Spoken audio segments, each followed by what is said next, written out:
വിളക്കേന്തിയ വനിത എന്ന് ലോകം സ്നേഹത്തോടെ വിളിച്ച ഫ്ലോറൻസ് നൈറ്റിംഗേൽ കേവലം ഒരു നേഴ്സ് ആയിരുന്നില്ല.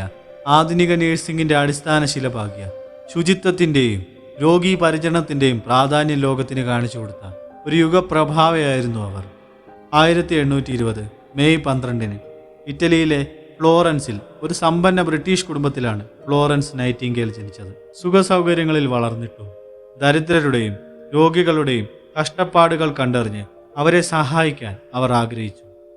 അക്കാലത്ത് നേഴ്സിംഗ് ഒരു മാന്യമായ ജോലിയായിരുന്നില്ല. എന്നാൽ മറ്റുള്ളവരുടെ എതിർപ്പുകളെ വകവെക്കാതെ ഫ്ലോറൻസ് തൻ്റെ ലക്ഷ്യത്തിൽ ഉറച്ചു നിന്നു. ജർമ്മനിയിലെ കൈസർവെർത്തിലെ ഒരു ആശുപത്രിയിൽ അവർ നേഴ്സിംഗ് പരിശീലനം നേടി. അവിടെ നിന്ന് ലഭിച്ച അറിവും അനുഭവങ്ങളും അവരുടെ ജീവിതത്തിന് പുതിയ ദിശാബോധം നൽകി. 1853 ക്രിമിയൻ യുദ്ധം പൊട്ടിപ്പുറപ്പെട്ടപ്പോൾ ബ്രിട്ടീഷ് സൈനികർ യുദ്ധകളത്തിൽ മാത്രമല്ല ആശുപത്രികളിലും കഷ്ടപ്പെട്ടു.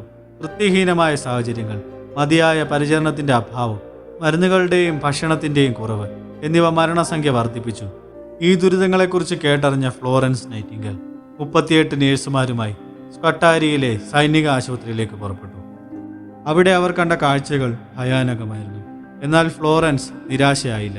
അവർ ആശുപത്രിയുടെ ശുചിത്വം ഉറപ്പാക്കി, മരുന്നുകളും ഭക്ഷണവും ലഭ്യമാക്കി, രോഗികൾക്ക് പ്രോപ്പർ പരിചരണം നൽകി. രാത്രികാലങ്ങളിൽ റാന്തൽ വിളക്കുമായി അവർ ഓരോ രോഗിയെയും സന്ദർശിച്ചു, അവർക്ക് ആശ്വാസം നൽകി. അതുകൊണ്ടാണ് അവർ വിളക്കേന്തിയ വനിത എന്നറിയപ്പെടാൻ തുടങ്ങിയത്. ഫ്ലോറൻസ് നൈറ്റിംഗേലിന്റെ ഇടപെടൽ ക്രിമിയൻ യുദ്ധത്തിൽ മരണനിരക്ക് ഗണ്യമായി കുറച്ചു. അവരുടെ പ്രവർത്തനങ്ങൾ കേവലം രോഗീ പരിചരണത്തിൽ ഒതുങ്ങിയില്ല. ആരോഗ്യരംഗത്തെ സ്ഥിതിവിവര കണക്കുകളുടെ പ്രാധാന്യം അവർ ലോകത്തിന് കാണിച്ചു കൊടുത്തു. 1860 ലണ്ടനിലെ സെന്റ് തോമസ് ഹോസ്പിറ്റലിൽ അവർ Nightingale training school for nurses സ്ഥാപിച്ചു. ഇത് ലോകത്തിലെ ആദ്യത്തെ ഔദ്യോഗിക നേഴ്സിംഗ് സ്കൂളായി കണക്കാക്കപ്പെട്ടു. ഇന്ന് നാം കാണുന്ന ആധുനിക നേഴ്സിംഗിന്റെ പല തത്വങ്ങളും ഫ്ലോറൻസ് നൈറ്റിംഗേലിന്റെ സംഭാവനകളാണ്. ശുചിത്വം, രോഗീ പരിചരണം, നേഴ്സിംഗ് വിദ്യാഭ്യാസം എന്നിവയിലെല്ലാം അവരുടെ ആശയങ്ങൾ നിർണായക സ്വാധീനം ചെലുത്തി. 1910 തൻ്റെ 90-ാം വയസ്സിൽ ഫ്ലോറൻസ് നൈറ്റിംഗേൽ അന്തരിച്ചു. ലോകമെമ്പാടുമുള്ള നേഴ്സുമാർക്ക് അവർ ഒരു പ്രചോദനമാണ്. മനുഷ്യത്വത്തിന്റെ, സേവനത്തിന്റെ, അർപ്പണബോധത്തിന്റെ പ്രതീകമായി ഫ്ലോറൻസ് നൈറ്റിംഗേൽ എന്നേക്കുമായി നമ്മുടെ ഓർമ്മകളിൽ ജീവിക്കും.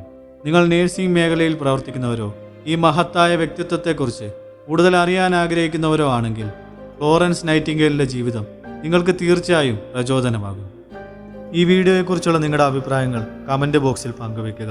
ഈ വീഡിയോ ഇഷ്ടമായാൽ ലൈക്ക് ചെയ്യാനും ചാനൽ സബ്സ്ക്രൈബ് ചെയ്യാനും മറക്കരുത്.